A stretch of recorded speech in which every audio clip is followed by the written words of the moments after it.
few minutes ago, I conferred the No Boundaries Award on a young entrepreneur and computer scientist, Javed Karim. A man whose success at a young age has reshaped the world, bringing people together as never before, enhancing human contact, advancing human understanding. A man who embodies the future, whose vision and creativity will prove essential to solving the intricate problems confronting our global community. Applying transformational knowledge, he will doubtless discover and refine and share. Javed represents the best traits of Illinois alumni. His love of learning led him to the doctoral program at Stanford. His role as a leader is assured as he strives to become a professor, then shares his knowledge with the next generation of leaders.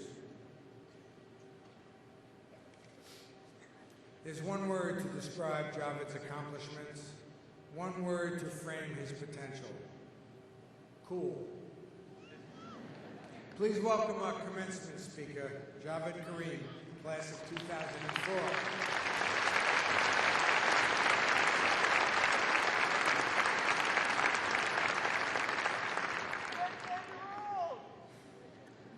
Now remember, if I screw this up, don't upload it to YouTube.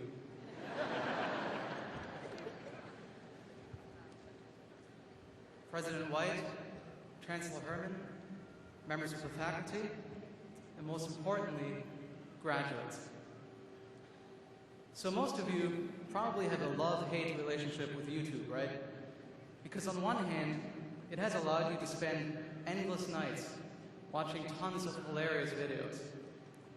On the other hand, that means you have wasted endless nights watching tons of hilarious videos. So let me take this opportunity to apologize for destroying your GPA. I am truly sorry. If it makes you feel better, I have probably wasted more time and watched more videos than anyone on YouTube. So you might wonder, having watched so many videos, which one is my favorite? My favorite video happens to be one of the first videos that was ever uploaded to YouTube. It's of a guy called Matt Harding. Matt is about 30 years old. He never graduated from college, and his job is to travel around the world and dance. It's a little hard to describe, so let's take a look.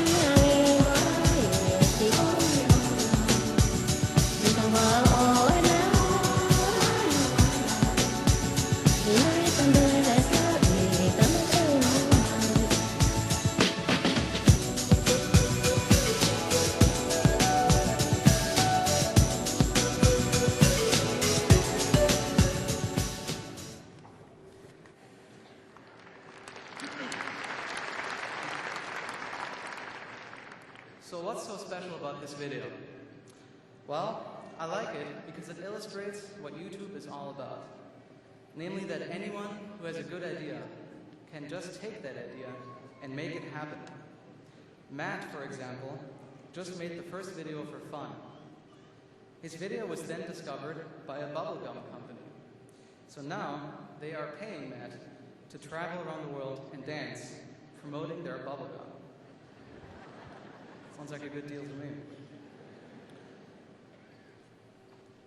You might have noticed that I'm a little younger than your average commencement speaker. That's both good and bad. The bad part is that I can't give you any great insights on the meaning of life, because I'm still trying to figure that out myself. The good part, however, is that you and I are of the same generation. And that means that the opportunities that I had and the lessons that I learned, they still apply. and they apply as much to you now as they did to me just 3 years ago. What I'd like to do today is tell you a personal story that you can hopefully relate to. Larry Ellison, the founder of Oracle Corporation, once said, "I don't know of any place or any time where there aren't great possibilities." Now, we can all agree that these possibilities exist in hindsight, but how do you find them ahead of time? Well, you have to look for them, and you can do that simply by staying informed about your field. That's how I found my first great possibility. And that possibility was coming to the University of Illinois. It was back in Minnesota during high school that I found out that the world's first popular web browser had been developed at the University of Illinois. So I looked up Illinois on the map and found that it was fairly close to Minnesota. I figured, why would I go anywhere else if the people who invented the first popular web browser are in my own backyard? It was a no-brainer. At that moment, I knew I would go to the University of Illinois. I wanted to join the innovators. So I mailed in my application and confidently waited for an acceptance letter to arrive.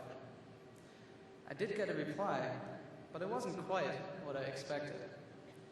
I was told I had been rejected from the computer science department. Apparently the program was full, and so I had been assigned to ceramics engineering. Now, I'm not saying there isn't a future in pottery, but it's not what I signed up for. So what could I do? I sent back a letter asking if the decision could be reconsidered. I wrote, "I only request that you make sure that none of the facts of my application have been overlooked. In return, I can promise you that I will be a highly motivated, dedicated, and ambitious student at your fine school." It worked. The admissions people changed their mind and let me begin fall semester in computer science. Being persistent, I learned, often pays off. And that was my first lesson. Fast forward to the beginning of my junior year.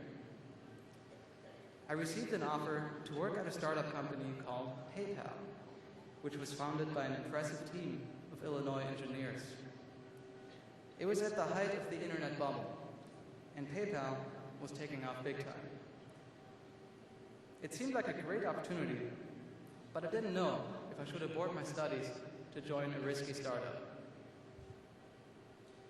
I deliberated for 2 weeks, and the more I thought about it, the more I realized I have nothing to lose. So I decided to drop my classes mid-semester and move to California. Looking back, what I learned is the following: take risks while you can. At PayPal, I felt once again that I was following in the footsteps of the Illinois innovators. It was a great opportunity to see up close how a group of talented people could overcome seemingly insurmountable challenges. The experience taught me the importance of being true to yourself and to know exactly why you are doing things. But how do you know what it is that you should be doing? As I've said earlier, the best way to do this is to stay informed and to pay attention to what's going on around you. Most ideas don't come to you in a flash, but they stew in your brain for a while. And that's how it was with YouTube. Back in December of 2004, the Indian Ocean tsunami hit the west coast of Indonesia. It was the first natural disaster ever captured on cell phone video cameras, and the video clips quickly flooded the internet. But there was no good way to find these video clips. They were scattered all over the web. There is also no good way to share them. The clips were too big to email.